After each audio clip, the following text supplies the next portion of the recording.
हिंसा देखने को मिलती है। सब सत सत रहो तो सुखमय संसार हो जाएगा। यह बहुत बढ़िया ज्ञान है। सत्य ही धर्म का मूल है। सबको एक साथ धर्म बांधता है, क्योंकि इसकी जड़ में सत्य है। सारे संसार में सबको एक करके रखने के लिए संत मत है। संत मत में यही कहते हैं कि जीव का वश करो, लेकिन ईमानदारी से, और सत्संग करते रहो, इसी से शुद्ध हो जाओगे। गुरु जो बतलावे करो, इसी तरह करते करते शरीर छूटेगा, तो फिर दूसरा मनुष्य शरीर मिलेगा, जिससे सुमरन भजन होगा और परम कल्याण होगा। पाप का फल भोगना ही पड़ेगा। परमारा समाज कहते पाप का फल भोगना ही पड़ेगा। लोग यह समझते हैं कि पाप किया फिर पुण्य पुण्य करने पर पाप कट जाएगा, किंतु ऐसा नहीं होता। यह हिसाब नहीं है कि 2 में 2 घटाओ तो कुछ नहीं बचेगा। हाँ, यह अवश्य है कि पुण्य का फल अलग था, पाप का फल अलग भोगना पड़ेगा। मीन मार्ग का अभ्यास छठे चक्र व आज्ञा चक्र से होता है, और इस पर चलने वाली सूरत एक सूक्ष्म आकाश से दूसरे सूक्ष्म आकाश में उड़ती हुई निर्दिष्ट स्थान को जा पहुंचती है। इसलिए इसका दूसरा नाम विहंगम मार्ग है। इसका दूसरा नाम क्या है? विहंगम मार्ग भी है। विहंगम मार्ग को पिपीलक मार्ग पर चलने की कोई आवश्यकता नहीं होती है। विहंगम मार्ग को राजयोग और पिपीलक मार्ग को हठ योग कहते हैं। जो अपनी मौत को प्रत्यक्ष ही देखना चाहता है, उनकी सब सांसारिक भोग वासनाएं छूट जाती है। सांसारिक भोग वासनाओं में फंसे रहने पर सांसारिक विषयों में आसक्ति होती है। इसलिए मौत को प्रत्यक्ष रूप में जानो। जिस देश में यह सत्संग होता है, उस देश की सुबुद्धि बढ़ती है, कुबुद्धि घटती है। सत्संग से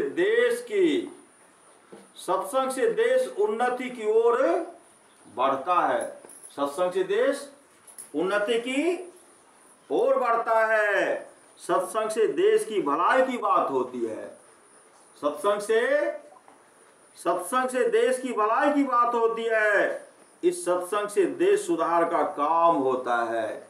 इस सत्संग से देश सुधार का काम होता है। इससे देश का बड़ा भार उतर जाता है। सत्संग से देश की अधोगति और शासन में गड़बड़ी कभी नहीं होती है। यह ज्ञान इतना पवित्र है कि संसार में इससे बढ़कर कोई भी ज्ञान पवित्र नहीं है। इस साधन से स्थूल शरीर की मैल, सूक्ष्म शरीर की मैल, कारण शरीर की मैल, महाकारण शरीर की मैल, चेतन शरीर की मैल, सब मैल झड़ जाती। साधक को रात में जग कर ध्यान करना चाहिए। साधक को रात में जग करके ध्यान करना चाहिए। ध्यान करते करते नींद सतावे तो उठकर कुल्ला आचरण करके फिर बैठना चाहिए। जो साधक भोजन का संयम नहीं करेगा, उससे ध्यान नहीं बनेगा। एक तो ब्रह्म मुहूर्त में, दूसरा स्नान के बाद दोपहर में, और तीसरा सायंकाल, इन तीनों समय में भजन अभ्यास अवश्य करना चाहिए। लगातार करने से धीरे धीरे साधना बढ़ते बढ़ते मनुष्य अपने को साधनशील बना लेता है। साधनशील बना लेने पर करने के वास्ते हिसका हो जाएगा। जब यह हिसका दीर्घ काल तक लग जाता है तो मन बिना किए छोड़ता नहीं है। संतों का आध्यात्म ज्ञान तर्क की कसौटी पर कसने से भी टलने वाला नहीं है। मैं तो कहता हूं कि साधना करने पर संतों को जो प्रत्यक्ष अनुभव ज्ञान हुआ, वही बात उन्होंने कही। इसका मुझे विश्वास है। मैं विचार देता हूं कि सभी अध्यात्म ग्रंथों को पढ़ो, लेकिन पढ़ते पढ़ते ही जीवन खत्म मत करो। यह सारा संसार भवसागर कहा गया है। यह सारा संसार भवसागर कहा गया है। इसमें पंच विषयों का जल सर्वत्र उमड़ रहा है। देव दानव नर और किन्नर, देव दानव नर और किन्नर आदि सब के सब इसमें डूब रहे हैं। निद्रा और भय आदि इसके जीव जंतु सबको निगल पार करने के लिए परमात्मा की भक्ति एकमात्र सहारा है।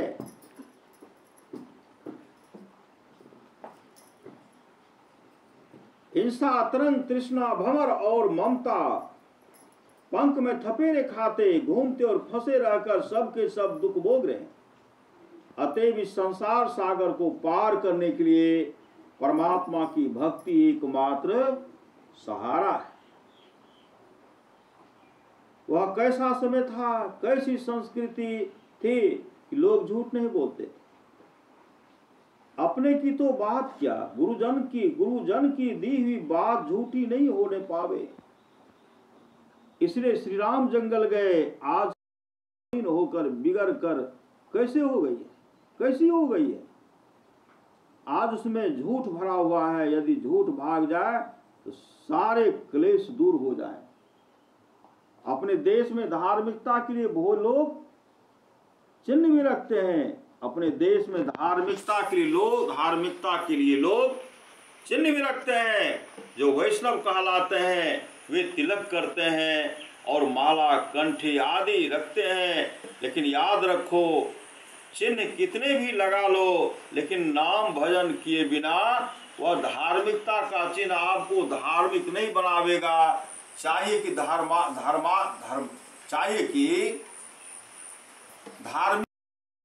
या नहीं लो, लेकिन नाम भजन अवश्य करो।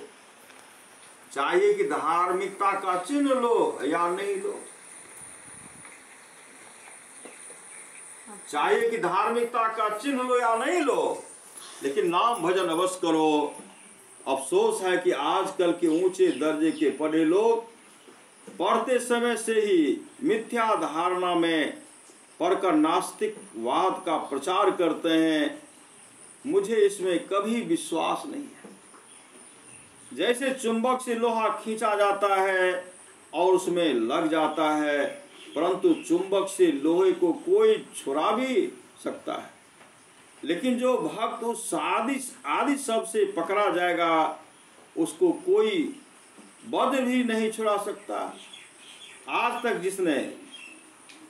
जितने प्रकार के बम बनते हैं कोई भी नहीं छुड़ा सकता।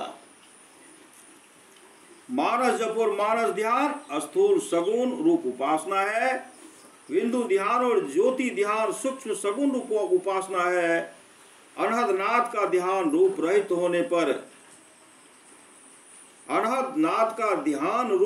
होने पर भी सगुण उपासना है। और सार शब्द का ध्यान निर्गुण निराकार उपासना है। संत मत का मूल आधार शब्द है। संत मत का मूल आधार क्या है? शब्द है। शब्द से ही ईश्वर प्राप्ति और मुक्ति संतों ने बताई है। संत मत में शब्द ही श्रेष्ठ है। जो शब्द की महिमा और विशेषता को नहीं जानता वह संत मत को नहीं जानता है। शब्द की महिमा अपार है, शब्द का ज्ञान भी अपार है।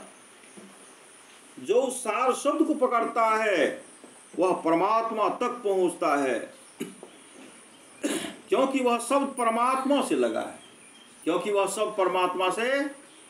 लगा है। परमात्मा से शब्द लगा रहने के कारण परमात्मा का गुण उस शब्द में रहता है।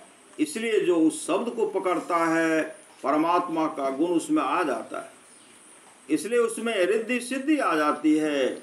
संसार में जितनी सवारियां हैं किसी से मोक्ष धाम में नहीं पहुंच सकता, लेकिन जिसने अपने मन पर काबू कर लिया है वे ही मोक्ष धाम तक पहुंचते हैं। मन मस्त पागल हाथी से भी विशेष पागल है, लेकिन अभ्यास से वह काबू होता है। जब सब कोई सावधान होकर अवश्य भजन करो। परमारास महाराज कहते हैं सब कोई सावधान होकर अवश्य भजन करो, रास्ते चलते भी ध्यान करो। बोलो मत, ध्यान का मतलब खो जाना नहीं है, खो जाना नहीं, बल्कि हमेशा सजग और सतर्क रहना है। केवल शरीर और संसार में लिपट कर संसारिक दुख न उठाओ। कितना भी सुंदर सुडौल शरीर है, मल मूत्र का अतिरिक्त उसमें कुछ और पदार्थ नहीं है। इसलिए ईश्वर का भजन करो, साधन करो, मोक्ष प्राप्त करो। संसार में तुम अपने को संभाल कर रखो कि तुम्हारी कोई निंदा न करे। यदि तुम्हारा आचरण ठीक है और कोई लोग तुम्हारी निंदा करें तो परवाह मत करो। और यदि तुमसे एक उस तरह का काम हो गया, और यदि तुमसे उस तरह का काम हो गया है, तब जो तुमको कुछ कहे तो उसको अपना मित्र जानो। उसको क्या जानो? अपना मित्र जानो। ध्यान योग सरलतम साधन है, हठ योग जबरदस्त है, यह सबसे सदने योग नहीं है। राजयोग कहता है हठ योग, तुम्हारे बिना ही हम चल सकते हैं, लेकिन मेरे बिना तुम आगे नहीं बढ़ सकते। मेरे बिना आगे नहीं बढ़ सकते। संसार में रहने के लिए बहुत अच्छा प्रबंध किए, शरीर छोड़ने के बाद तुम्हारी क्या हालत होगी यह भी सोचो, इसका भी प्रबंध करो। अगर इसका भी प्रबंध कर लिया तब तो ठीक है, नहीं तो अपनी बहुत बड़ी हानि करते हो। बड़ी हानि से बचो और दूसरों को भी बचाओ। श्री सदगुरु महाराज की दूसरे को भी बचाओ। विषय 5 हैं, रूप, रस, गंध, स्पर्श और शब्द। इन पांचों से बेसी न यहाँ है न स्वर्ग में। बड़े बड़े देव ईश्वर कोटि के देव के यहाँ भी यही 5 विषय हैं। वहाँ भी काम क्रोधाधिक विकार होते रहते हैं। न काम मिटता है, न क्रोध की लहर मिटती है। अहंकार बढ़ता ही जाता है। लोभ का थैला सब दिन खाली ही रहता है। लोभ का थैला सब दिन खाली ही रहता है। संतान शिष्य को भी कहते हैं, संतान शिष्य को भी कहते हैं, और जो अपने रक्त से उत्पन्न होते हैं उनको भी कहते हैं। जो संतों के ज्ञान को ग्रहण करके रहते हैं उनको भी संत संतान कहते हैं। संत मत के बिना कभी मोक्ष नहीं मिल सकता। संत मत के बिना कभी मोक्ष नहीं मिल सकता। इसलिए अपने कल्याण के लिए संतों का शिष्य होना चाहिए। लोभ जरूर चाहिए।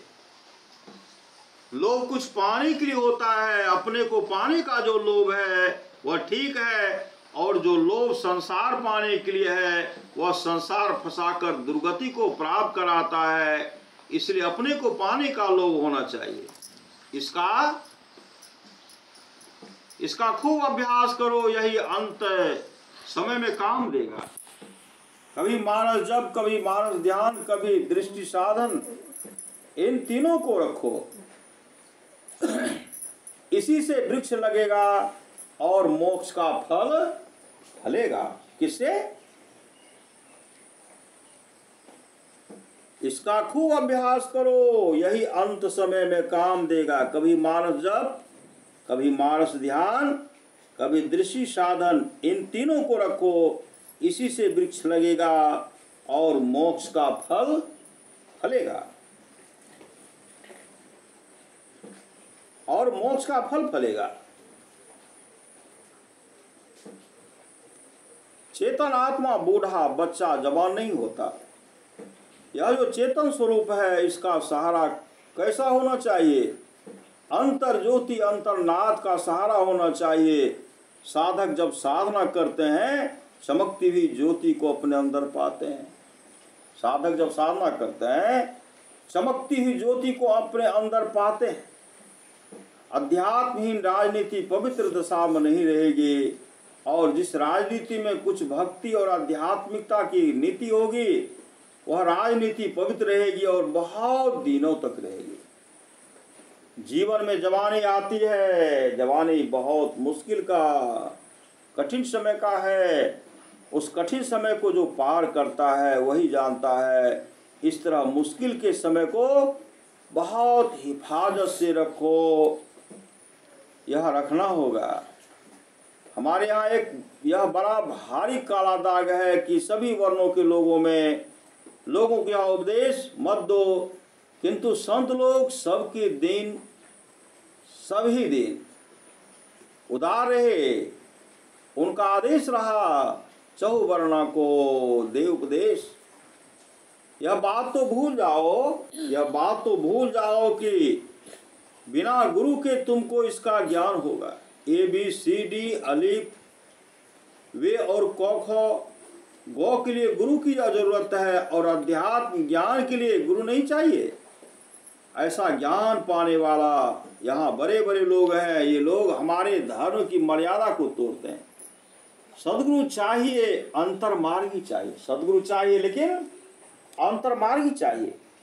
जो एक निष्ठ होते हैं वे ही ईश्वर का भजन करके उनको पाते हैं।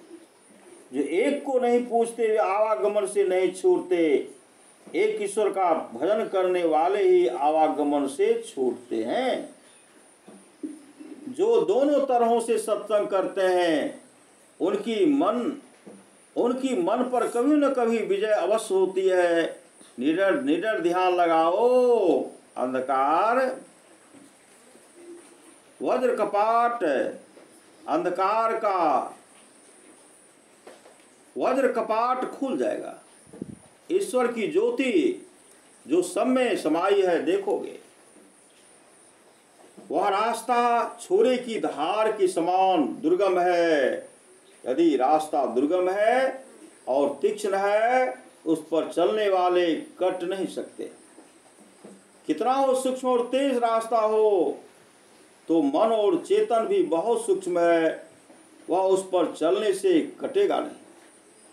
जो जंगली है, पहाड़ी है, इनको उपदेश देकर तब विदेश में उपदेश करें। ऐसे ऐसे अपवित्र लोग हैं, देखकर घिना जाएंगे। इनको उपदेश बहुत जरूरी है। मुझसे कहा जाए कि उपदेश देने का काम तुम करो तो मुझसे जहां तक हो सकता है बाकी नहीं रखता हूं। अभी मेरी उम्र देखो, एक ही एक होकर काम नहीं कर सकता। मेरे पैर जब सबल थे, पांव में ताकत थी तो मैंने पैदल चल कर सत्संग प्रचार का काम किया, परंतु अब हमसे नहीं हो सकता है। पैदल चलना नहीं हमसे नहीं हो सकता है। मगर मेरा दोनों माया है। माया दो है, विद्या और अविद्या। अविद्या माया अंधी है, अपने को भी नहीं देखती, यह दुष्ट माया है। इसके बाद विद्या माया है, दान पुण्य सत्संग विद्या माया है। अपने को जो नहीं पहचानता, ब्रह्म को नहीं पहचानता, माया को नहीं पहचानता, वह जीव है। ईश्वर का भजन मनुष्य शरीर में होता है। ईश्वर का भजन मनुष्य शरीर में होता है। मनुष्य देह ऐसी है कि यदि आखिर में भी इसका ख्याल हो जाए और मरने के समय में ईश्वर का ख्याल लेते हुए मरता है, उसका बड़ा कल्याण होता है। किंतु यह कैसे हो सकता है? जिसने जीवन भर इसके लिए कोशिश की है, मरने के समय उसी को वैसा ख्याल हो सकता है।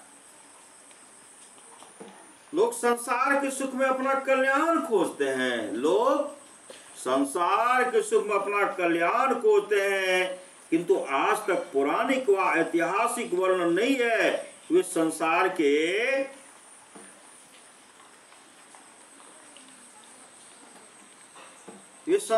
पदार्थों से कल्याण पा गए। परलोक दो प्रकार के होते हैं, एक स्वर्ग नरक आवागमन वाला और दूसरा वह कि मुक्ति मिल गए, फिर संसार में लौट कर नहीं आता है। ईश्वर की कृपा नहीं है, यह नास्तिकता की बात है। प्रारब्ध बनाया हुआ तुम्हारा है। आज भी जैसा चाहो बना सकते हो। समय तुमको शुभ कर्म करने से मना नहीं करता। कोई शिव उपासना, कोई शक्ति उपासना, कोई विष्णु उपासना आदि करते हैं, तो कहते हैं कि अनेक रास्ते हैं। मैं कहता हूं कि ये सहारे हैं, रास्ते नहीं। यदि आप किसी स्थूल मूर्ति को उपासना तक ही रहे तो 84 से नहीं छूट सकते। जो सत्संग हमको सत से नहीं बांधता है, परमात्मा से नहीं जोड़ता है, उसको हम सत्संग के अनुचित है, वह सत्संग कहने योग नहीं है। वह सत्संग कहने योग नहीं है। बिना गुरु के कोई संसार सागर से पार नहीं हो सकता, चाहे वह ब्रह्मा विष्णु अथवा शंकर के समान ही क्यों न हो। हाँ, गुरु के मार्ग पर चलकर तर सकता है। हम लोगों का जो मन है यह बड़ा भूत है। जब तक संत का शासन, अच्छे गुरु का शासन नहीं होता, तब तक यह नहीं सीखता है। जैसे मस्त हाथी को अंकुश से वश में किया जाता है, उसी तरह मन को गुरु ज्ञान से वश में किया जाता है। जो मन को वश में करता है वह सारे संसार को वश में कर लेता है। ब्रह्म ज्योति और ब्रह्मनाद जो ब्रह्म ज्योति और ब्रह्मनाद को पकड़ता है वह स्वयं ही ब्रह्म हो जाता है। वह शरीर में रहने पर जीवन मुक्त हो जाता है। वह स्थूल सूक्ष्म कारण महाकारण शरीरों से छूटकर परमात्मा हो जाता है। सत्संग आनंद और कल्याण रूपी वृक्ष का जड़ है। सत्संग जो है, परमाराश महाराज कहते हैं, सत्संग आनंद और कल्याण रूपी वृक्ष की जड़ है। उसी का यह फल सिद्धि है। उसी का यह फल जो है क्या है? सिद्धि है। और सब साधन उस वृक्ष के फूल है। यह जानकर सबको सत्संग करना चाहिए। जिसको प्रत्याहार नहीं होगी उसको धारणा कहाँ से होगी? धारणा ही नहीं होगी तो ध्यान कहाँ से होगा? इसलिए मुस्तैदी से भजन करो। इसलिए मुस्तैदी से क्या करो? मुस्तैदी से क्या करो? भजन करो। मुस्तैदी से क्या करो? भजन करो। मुस्तैदी से भजन करो। भजन करने की प्रेरणा हो, इसलिए सत्संग है। मन बहलाव के लिए सत्संग नहीं है। प्रश्न, हुजूर, अगर किन्हीं की दृष्टि स्थिर हो जाए, वह बिना किन्हीं से शब्दों की युक्ति पाए स्वयं शब्द साधना कर सकता है या नहीं? उत्तर गुरुदेव बोले, अरे दृष्टि के स्थिर होने पर तो शब्द का द्वार ही खुल जाता है। फिर भी गुरु संकेत की आवश्यकता है। अपने से शब्द को पकड़ना बहुत संस्कार वाले साधक से ही संभव है। प्रश्न, हुजूर, जो जन्म से अंधे हैं, अगर वे एकाग्रता पूर्वक किसी इष्ट के नाम का मानस जप करें तो उनको मानस ध्यान होगा या नहीं? उत्तर में पूज्य गुरुदेव कहते हैं, उत्तर में गुरुदेव बोले, हाँ जी, उसको तो अनायास ही मानस ध्यान हो जाएगा। फिर प्रश्न करते हैं, हुजूर, सत्संग योग में लिखा हुआ है कि परम प्रभु सर्वेश्वर अंशी और ब्रह्म स्वरूप और ब्रह्म है, ईश्वर तथा जीव उनके अटूट अंश हैं। इसमें जो ईश्वर स्वरूप ब्रह्म शब्द आए हैं उनमें क्या अंतर है? पूज्य गुरुदेव उत्तर में देते हैं। उत्तर गुरुदेव बोले, तीनों में बहुत अंतर है। ब्रह्मांड के अंदर परमात्मा का जो अंश है वह शब्द कहलाता है। ब्रह्मांड पर थोड़ा भी अधिकार प्राप्त कर लेने वाला ईश्वर कहलाता है। जिससे कोई भी स्थान खाली नहीं, जो व्याप और व्यापक के भी परे है, वह सर्वेश्वर कहलाता है। प्रश्न, हुजूर को पाने, हुजूर को जहां नहीं जाना चाहिए, सत्संगियों का आग्रह पर वहां भी चले जाते हैं और दुख सहते हैं। उस शिष्य कहते हैं, हुजूर को जहां नहीं जाना चाहिए, सत्संगियों का आग्रह पर वहां भी चले जाते हैं और दुख सहते हैं। उत्तर गुरुदेव बोले, तुम लोग नहीं जानते हो, हम लोगों की रक्षा संत करते हैं, नहीं तो कब क्या हुआ रहता। हम लोगों की रक्षा संत लोग करते हैं, नहीं तो कब क्या हुआ रहता।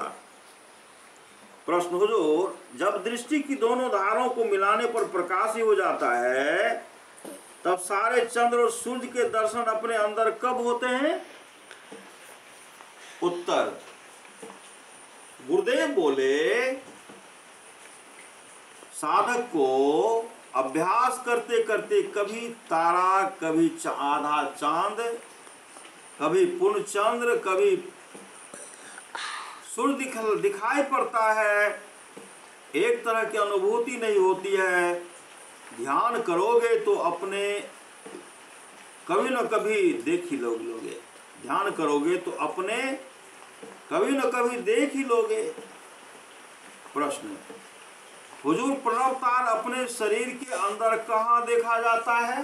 प्रणव तार अपने शरीर के अंदर कहाँ देखा जाता है? उत्तर, गुरुदेव बोले, स्थूल मंडल का जहाँ अंत और सूक्ष्म मंडल का जहाँ से प्रारंभ होता है, वहीं पर प्रणव तार एक तारा दिखाई पड़ता है। प्रारंभ में मैंने भी उस प्रणव तार को देखा था। इस संबंध में बाबा साहब से भी कहा, बाबा साहब भी कहा था। इस पर बाबा साहब बोले थे, तुमने अपनी पृथ्वी देख ली, तुमने अपनी पृथ्वी देख ली। ईश्वर के गुण का वर्णन करते करते जपने वाला उस रंग में रंग जाता है। जैसे कंगाल पैसे को नहीं भूलता, वैसे ही पल पल नाम को जपो, एक घड़ी भी मत छोड़ो। कोई बहुत व्याख्यान देता है, लेकिन इससे क्या होगा? गुरु नानक साहब ने कहा है, गली जोग न हुई। कोई बहुत कहता है इससे योग हो गया, ऐसा नहीं। जो साधन करता है, जो अपने दृष्टि की धारों को एक कर सकता है, वह योगी है। योग से ज्ञान होता है। आत्मा का ज्ञान ज्ञान है और सब अज्ञान है। लोग विद्या पढ़ते हैं, लेकिन अफसोस की बात है कि लालच में पढ़कर वे विद्या को अविद्या कहते हैं। वे लोग जानते हैं कि वे भूल कर रहे हैं। यदि वैसे लोग यहाँ बैठे हैं तो समझ लें, कोई पद के कारण लोग उनको चाहते हैं, उससे भूल हो तो वे समझ लें, उनको वैसा नहीं करना चाहिए। उत्साह के साथ आप सत्संग कीजिए। और महाराज समाज क्या कहते हैं? उत्साह के साथ आप सत्संग कीजिए। जो आपको सत्संग उत्साह में विघ्न करते हैं, उनको परमात्मा दंड देते हैं। उनको परमात्मा दंड देते हैं। उत्साह के साथ आप सत्संग कीजिए। जो आपको सत्संग उत्साह में विघ्न करते हैं, उनको परमात्मा दंड देते हैं। जिसको सरकार दंड नहीं दे सकती, उसको परमात्मा दंड देते हैं। परमात्मा दंड देते हैं। मैं 3 बार कहता हूँ, जिनको यहाँ के सरकार के दरबार में दंड नहीं मिलता, उनको परमात्मा के दरबार में दंड अवश्य होगा। संतों ने कहा है कि भजन करने से मोक्ष होता है, तो होगा, इसमें संदेह नहीं। जो लोग गुरु में अटूट श्रद्धा नहीं रखते हैं, उनका कुशल मेरे जानते होने योग नहीं है। जो गुरु में अटूट श्रद्धा रखते हैं, उनके लिए मोक्ष मार्ग खुल जाना और अंत तक पहुंच जाना पूर्ण संभव है। ध्यान हृदय की चीज है। ध्यान क्या है? हृदय की चीज है। उसको अपने ही जानेंगे, अपने को ठीक ठीक लगाना चाहिए। केवल बैठ कर रहना और औरों को दिखाना कि ध्यान करते हैं, इससे लोगों को ठगते हैं। लोगों को क्या ठगेंगे? अपने ही ठगे जाते हैं। जागृत, स्वप्न, सुषुप्ति, इन तीनों अवस्थाओं से बाहर निकलने के लिए जो निशाना, द्वार एवं रास्ता दिखावे, वही सद्गुरु हैं। 14 विद्याओं एवं 6 शास्त्रों को पढ़कर भी यदि इस भेद को नहीं जान पाया, वह सारी समझ धूल बत व्यर्थ है।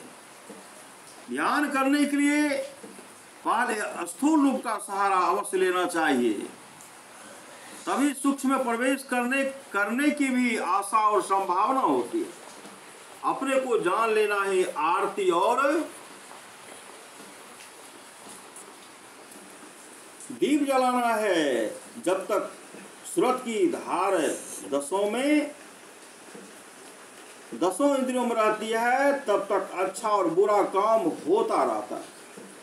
हिम्मत मत हारिए, निराशा को छूने मत दीजिए, अपने घर में बराबर सत्संग करते रहिए। इससे बड़ा लाभ है। सत्संग के लिए 2-4 रुपये खर्च होने से भय मत खाइए। शरीर के द्वारों को तो वैद्य छुड़ाता है, शरीर के रोगों को परमारास महाराज कहते हैं।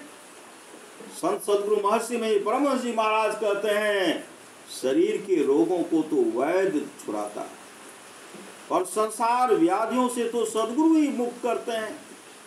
इसलिए गुरु का दर्जा उससे बड़ा है। तन मन से गुरु की सेवा बहुत लोग करते हैं, पर निज मन से बहुत थोड़े ही लोग सेवा करते हैं। इस संसार सागर से तरना बड़ा ही कठिन है। इस संसार सागर से तरना बड़ा ही कठिन है, पर जो नाम भजन करते रहेंगे वे अवश्य इससे पार उतर जाएंगे। ठीक विधि से भजन करने से अंतर में ज्योति प्रकट हो जाएगी, और भक्त को आवागमन की गुप्त प्रकट सभी महिमा जानने में आती है। जिस भांति लवण डालकर कोई अन्न सिद्ध करने से वह सभी में व्याप्त हो जाता है और सर्वत्र उसका स्वाद आने लगता है, उसी भांति यह योग भक्ति और ज्ञान सभी में स्वाद और आनंद देने वाला है। एक बूंद जल को पहचान लेने से जिस भांति सारे नदी तालाब समुद्र के जल को पहचानने की योग्यता हो जाती है, उसी भांति जो अपने को पहचान है। परमारास संत सदगुरु महर्षि में ही परमहंस जी महाराज कहते हैं, हिम्मत मत हारिए, निराशा को छूने मत दीजिए, अपने घर में बराबर सत्संग करते रहिए। इससे बड़ा लाभ होता है। सत्संग के लिए 2-4 रुपये खर्च होने से भय मत खाइए। शरीर के रोगों को तो वैद्य छुड़ाता है, पर संसार व्याधियों से तो सदगुरु ही मुक्त करते हैं। इसलिए गुरु का दर्जा उससे बड़ा होता है। तन मन से गुरु की सेवा बहुत लोग करते हैं, पर निज